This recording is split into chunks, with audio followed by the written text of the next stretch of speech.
Bonjour à toutes et à tous, bienvenue, place à l'actualité régionale, mais avant tout cela, un point rapide sur vos prévisions météorologiques en ce mardi, avec une petite mauvaise nouvelle, la grisaille continue de s'installer dans le nord et le Pas-de-Calais, les nuages vont être aussi accompagnés de petites pluies par endroits. Côté température, comptez 23 degrés en moyenne pour les maximales à Lille, à Lens et à Douai. Et sur le littoral, le mercure montera jusqu'à 21 degrés à Calais, à Dunkerque et au Touquet. Plus d'informations sur vos prévisions météorologiques, ce sera de manière plus complète et en images après cette édition. Les titres et une vingtaine de députés La République En Marche ont co-signé une tribune publiée dans le JDD ce week-end pour aller plus loin concernant l'ouverture des magasins le dimanche. Parmi eux, Benoît Potry, le député de la 8e circonscription du Pas-de-Calais.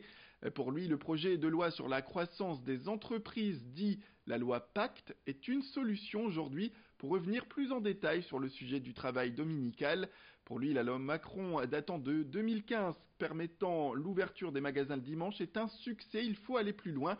Elle permet de concurrencer Internet d'une part, mais aussi de préserver le lien social dans les boutiques 7 jours sur 7. On l'écoute. Les derniers chiffres du commerce physique ne sont pas très bons. La fréquentation dans les magasins a baissé de 3% sur les 5 premiers mois de l'année, alors qu'en même temps, le commerce sur Internet a progressé de 10%.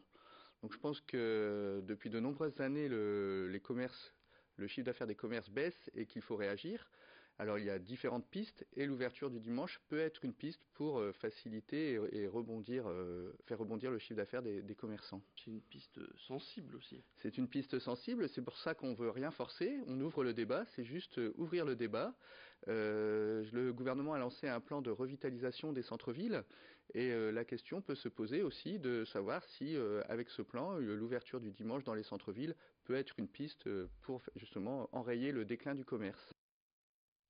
Et avant la rentrée qui arrive à grands pas d'ailleurs, la mairie de Calais profite des vacances pour investir dans la rénovation de son parc immobilier scolaire. L'objectif est d'accueillir au mieux d'ici septembre les 7000 élèves du secteur. Des travaux variés qui vont du désamiantage des sols à la réfection des toitures en passant par de petites rénovations de façade pour le confort des élèves bien sûr ou pour une plus grande sécurité au quotidien. Des investissements qui coûtent 612 000 € à la mairie de Calais. Corentin Escaillé est allé rencontrer les élus pour parler de l'importance de ces chantiers. Non, c'est pas une question de risque, il y a aussi l'aspect sécuritaire qui peut rentrer en jeu. On parlait d'amiante ou alors pourquoi pas de fenêtres à changer parce que celle-ci pourrait poser quelques problèmes aussi sécuritaires ou tout simplement d'étanchéité. C'est pas que de la sécurité ou c'est pas simplement un risque encouru par les enfants. Je dis bien c'est remettre aux normes et embellir les établissements scolaires. C'est tout à fait logique, tout à fait normal qu'une municipalité se penche très sérieusement sur ces sujets.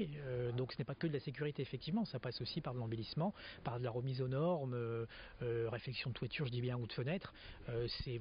Tout a une durée de vie, tout a un temps limité en termes de matériaux et donc on doit aussi bien évidemment remplacer certains postes de ce type.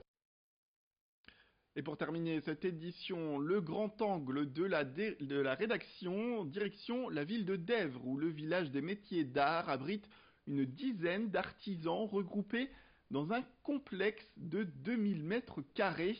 Une structure gigantesque où le public est le bienvenu. C'est l'occasion pour lui d'ailleurs de découvrir en direct le savoir-faire de ces artisans.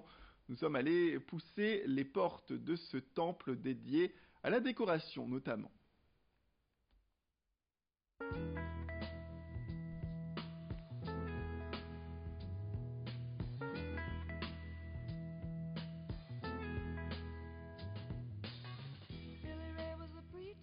Le village des métiers d'art de Dèvres a ouvert il y a 8 ans. L'objectif, regrouper les artisans du secteur et les mettre en valeur. Ébénistes, menuisiers, sculpteurs, bijoutiers ou encore graveurs, les métiers sont nombreux et ici tout le monde peut venir les observer à l'œuvre. La visite simple est gratuite et des visites guidées payantes sont organisées par la structure. C'est des métiers très différents les uns des autres et on peut observer justement l'espace de travail des artisans sans les déranger. Donc on voit leur création et on peut éventuellement les apercevoir quand eux sont présents puisqu'ils sont totalement autonomes et indépendants par rapport à nos horaires d'ouverture. Donc ce qui fait que les artisans vont et viennent en fonction de leurs besoins d'entrepreneurs. Mais le village des métiers d'art n'est pas uniquement fait pour le public. Les artisans y trouvent non seulement une certaine visibilité, mais aussi un vrai soutien de la part des autres créateurs présents dans la structure. Quand j'ai démarré, j'étais dans un atelier tout seul.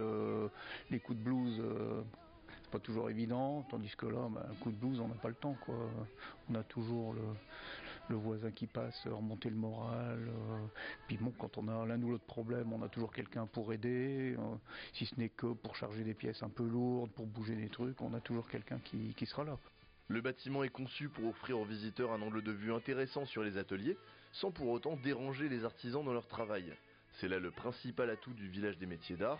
En se réunissant et en ouvrant leur atelier au public, les créateurs ont une vitrine intéressante pour attirer de nouveaux clients. Il y a des showrooms aussi dans lesquels on peut présenter ce que l'on fabrique, avec un magasin aussi. Et donc ça peut apporter aussi une clientèle, forcément. Les gens viennent, se rendent compte et peuvent revenir ou font des achats en direct. Ça, c'est pas négligeable. Chacun des artisans ici, en fonction de ce qu'on fait, on peut avoir déclenché un coup de cœur. C'est déjà arrivé et ça arrivera encore. C'est le but du jeu, quoi, forcément. Bon, ça fait partie du jeu aussi, hein, de faire découvrir notre métier aux enfants. Puis qui sait, ça peut devenir des clients futurs.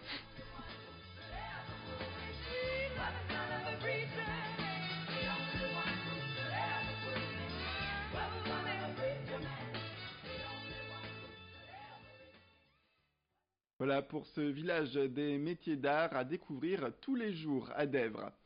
C'est la fin de cette édition. Merci à toutes et à tous de nous avoir suivis. Restez avec nous tout de suite après le jingle. Retrouvez vos prévisions météorologiques complètes.